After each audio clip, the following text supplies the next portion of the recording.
rebuttal. All right, we are now going to shift over to what is one of my favorite parts of these debates, and that is the cross examination.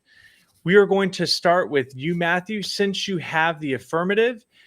Again, my goal here is just to help make sure this is fair, that questions are getting answered. And beyond that, again, in good love, I'm sure everything else is fair game. So 20 minutes each.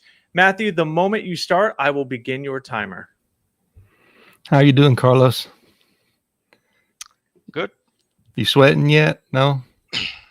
Well, some of the things you're saying are making me sweat, but go ahead.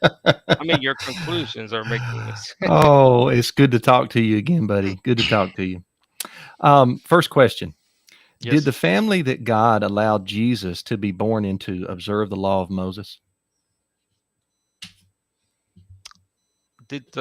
Say it again, please? Did the family that Yes. God allowed Jesus to be born into, Joseph and Mary, did they observe the law of Moses? Yes. Did Joseph and Mary teach Jesus to keep the law of Moses as a little boy?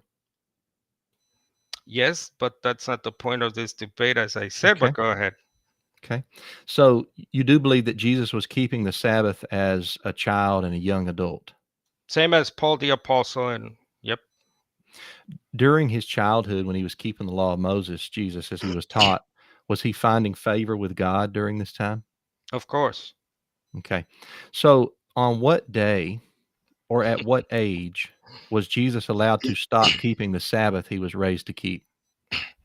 Actually, if you've listened to my sermons and various videos, I believe the new covenant as such begins with John the Baptist, Jesus' cousin, and they are the messengers of the new covenant. So our the interpretation of Malachi 3 is that they are the ones prophesied that they will come and give this new covenant, or start the new covenant, establish it. So actually it begins with John the Baptist, and then obviously Jesus. I think if you have to put a timestamp on it, at his baptism, the official beginning of his messianic ministry.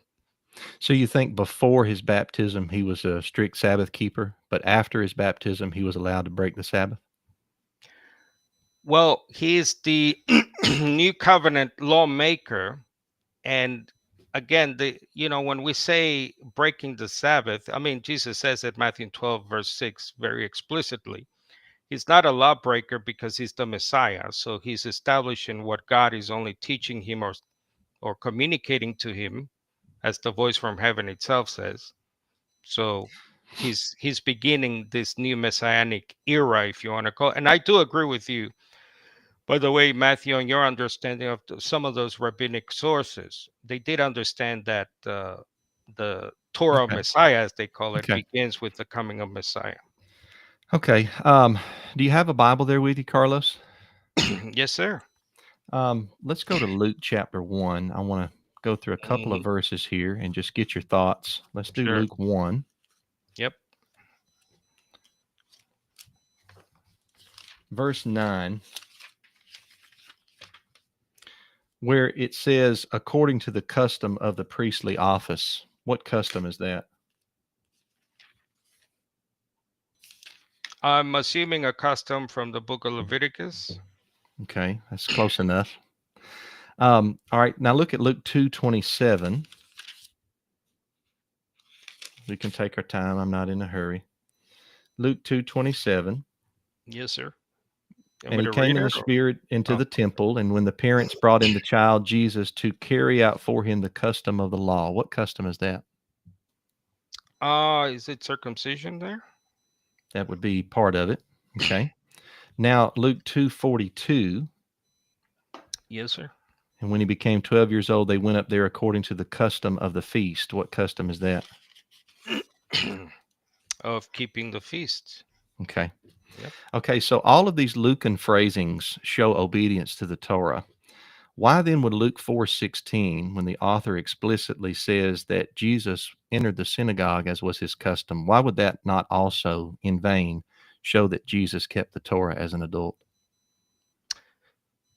Well, because as I said, just because he entered the synagogue, or the apostles after his resurrection go to the synagogue or go to the temple courts, by the way, which is what it says right in the book of Acts. They're preaching the gospel of the new covenant kingdom, as I would call it. So Jesus is fulfilling his messianic calling, saying to them, this is fulfilled in front of your ears, that in essence, that he's the Messiah, and preaching now the gospel of the kingdom. In Luke 4:15, before 16, verse 15, and he was Yep. teaching in their synagogues, being glorified or praised by all. Yep. When he says he was teaching in their synagogues, do you take that to mean on the Sabbath he was teaching in the synagogues? Verse 15. Yeah, that's what it says. The synagogue Okay. on the Sabbath day. Yep. Okay. And at the end of verse 15, he was being glorified or praised by all. Who is the all there? Would that be the Jewish people? Yeah, sure. Do you think they would praise a Sabbath teacher in the synagogue if he broke Sabbath? Well, what they're praising is what he's reading, right? The gospel. So he's reading the words of Isaiah. I can praise that to this day. I can pray the Lord's Spirit, since he's anointed to preach the gospel to the poor, announce the release of the captives, etc. I can praise that to this day, but it doesn't mean I'm getting circumcised in the flesh and killing a lamb every Passover. So, okay. When Jesus said in Matthew chapter 5 that he did not come to abolish the law, what does the word abolish mean? destroy, do away with. Okay. Did Jesus destroy or do away with the Sabbath? He fulfilled the Sabbath. He fulfills the various, what Paul goes on to call, works of the law. So the Sabbath would be part of the Jewish calendar. I believe Paul calls a shadow in Colossians 2:16 and 17. He fulfills the whole temple Levitical system per the letter to the Hebrews, or the book known as the Hebrews. So he Okay. fulfills those certain things. Yeah. So he fulfilled the Sabbath. So once he fulfilled it, is it now done away with? He gave us the freedom in Mark 2, as you know. He calls us, in essence, lords of the Sabbath. So he declared himself a Lord. And I'm glad we can agree, by the way, that Lord doesn't mean he's Yahweh, he's God. Yeah. So I'm Lord glad is we can master. agree on that too. Yeah, praise God. Thank God. And, owner, master. So he has mastery over the Sabbath. So look, if you want to rest on the Saturday, that's fine with me. But I think out of an obedience to the new commandments taught by Messiah, I don't think that's right. In verse 17, when he says, "Do not think I came to abolish the law or the prophets." Sorry, And then Matthew 5, Matthew we're at? 5, verse 17. Yeah, I'm in Yes, Matthew 5. Do go not ahead. think I came to abolish. And then look at verse 19. Whoever then annuls, some translations say breaks, loosens, luo there in the Greek. Do you not see how that would be? Those two verses are equal. Do not think I came to abolish would be whoever then annuls or breaks. Do you not think those are parallels there? Yes, now these commandments could mean to the commandments he just gave, by the way. So the what we call the Beatitudes, or the blessings. So the first, what is it, 10, 11 verses. So those are But in commandments. verse, Blessed are the merciful. Yeah, go yeah, I ahead. understand the Beatitudes. But in verse 17, when he said, "Do not think I came to abolish the law or the prophets," I didn't come to abolish, but fulfill. You agree that's the law of Moses he's talking about, right? Of course. Okay, And so in verse it's 19, fulfilled. then, in Yep. verse 19 is a therefore, whoever then annuls. You don't see how annuls is equal with abolish in verse 17? If you can clarify I think you're trying to get at what's your point? If you can make it, maybe I can Yeah, well, better. I'm trying to make it through a question. Yeah. Well, it's all right. Make it as a statement and I'll try and So I see that in verse 17, Yeshua says, "Do not think I came to abolish." And right, so then in verse 19, as his students, whoever then annuls, it right. seems like abolish and annuls would Oh, I be get it. I got it. synonyms there. I So got that annuls is abolish. If abolish is talking about the law of Moses in verse 17, annuls would be talking about the law of Moses in verse 19. I Correct? got you. Got you. Well, it would be contradictory to do that Mm. because, right, abolish means abolish, do away with, destroy, right? Now He, the subject is the law of Moses, we agree. But then the yes. question in 19 is about the commandments. So Mm. what commandments? Is it going back to the law of Moses? Most of us don't believe that, as you know. We believe that the commandments are the ones now he's given that are being communicated by God the Father himself to his Messiah, his anointed one. And then either you can take commandments as the ones that have already been spoken, as I said, the Beatitudes, the blessings in the first 10, 11 verses, or it can refer commandments to the things that follow that we know we disagree, where the antitheses Yeah. of Matthew. So So verse 17, do not think I came to abolish the law. That's the law of Moses. yeah, Okay. Verse 18, for truly I say to you, until heaven and earth pass away, not the smallest letter or stroke shall pass from the law. What law is that? of Moses. Okay. Verse 19, whoever then annuls one of the least of these Oh, commandments. hold What? on, until they're fulfilled, right? Right. Until all is accomplished. Yeah, the Till law all is is accomplished. fulfilled, right? All right. But that word law there is the law of Moses in verse 18, right? Yes, sir. So whoever then annuls one of the least of these commandments, you saying Right. that's a different law right there? Yeah, it has to be Hmm. because it contradicts itself. You see what's happening? So you're making it contradict to me, to my ears. I'm not saying you're doing this on purpose, by the way, but it sounds Mhm. contradictory the way you're trying to read it. But Thank if you we for read it as the commandments, it goes on to say, as New Testament in Revelation, whoever keeps his commandments, the martyrs, they died for keeping the commandments of God. So the question now is, what do the New Testament writers mean by the commandments of God? Do they mm, mean Levitical priesthood, mhm. the all those laws, or yeah? Okay. So if Jesus is introducing new law here in the Sermon on the Mount, why does he teach the ongoing validity of the Sanhedrin in Matthew 5:22? Don't curse your brother, don't speak bad language towards your brother, or you'll have to go before the Sanhedrin, the Jewish Right. council of elders. Why is he mentioning the Sanhedrin if this is new law? Well, he's making a simple practical example at that time. The Sanhedrin is standing at that time. So he's just pointing to what the law says and what Okay. they do when you take it to the Sanhedrin. Okay, and then in verse 23, therefore, if you are presenting your offering at the altar, Hmm.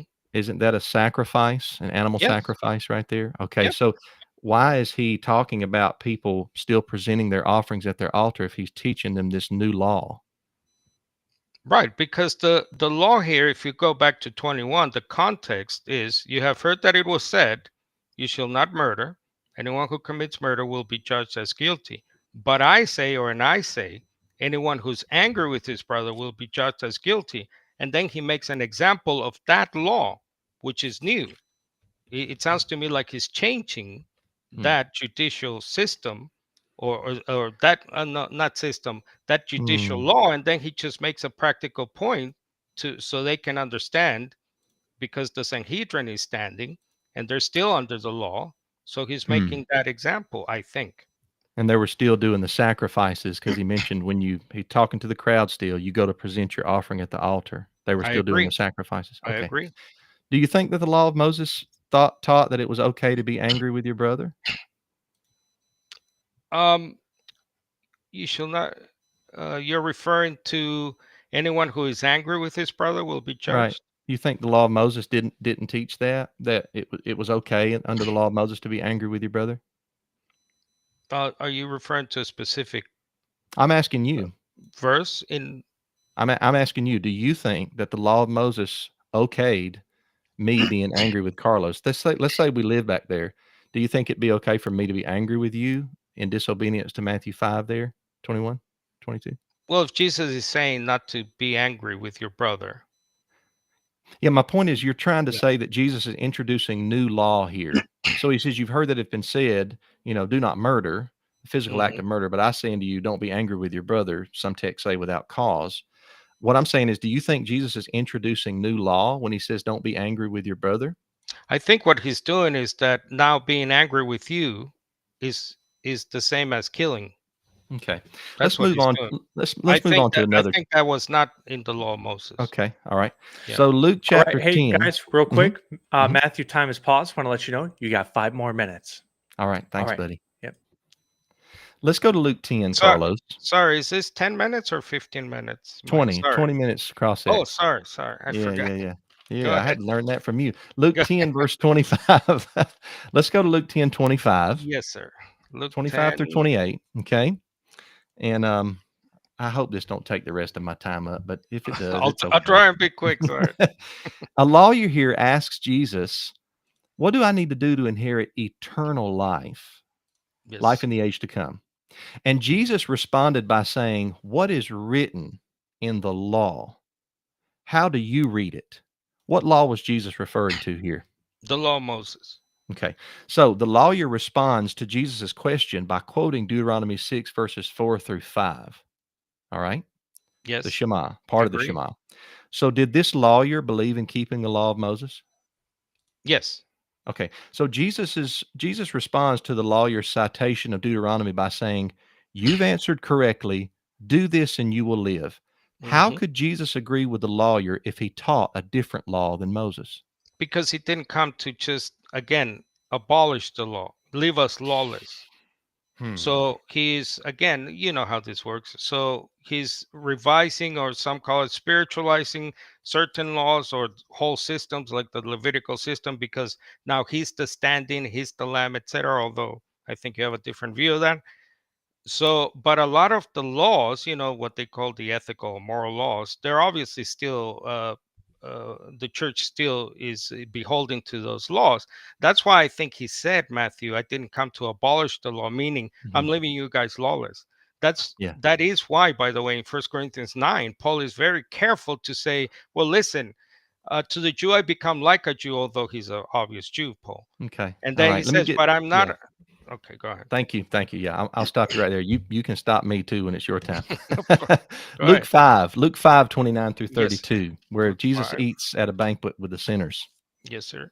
He eats at a banquet with the sinners. The Pharisees get a little upset. Why are you eating with sinners? What does the word sinners mean? It could mean what I call backsliding Jews or Gentiles. All right. So backsliding Jews or Gentiles, what do they do? What does that mean to be a sinner? Well, a sinner is you're in disobedience to, if you're a Jew, the law, Hmm. and if you're a Gentile, well, they called Hmm. us dogs, as you know. So Right. So if sinners means those who break the law of Moses, you mentioned this in chapter 1 of your book. mhm. What does righteous mean? Right standing before God, So sinners means those who break the law of Moses. disobedience. Yep. What does righteous mean? Right standing before God. Let's go to Mark chapter 7. Yes, sir.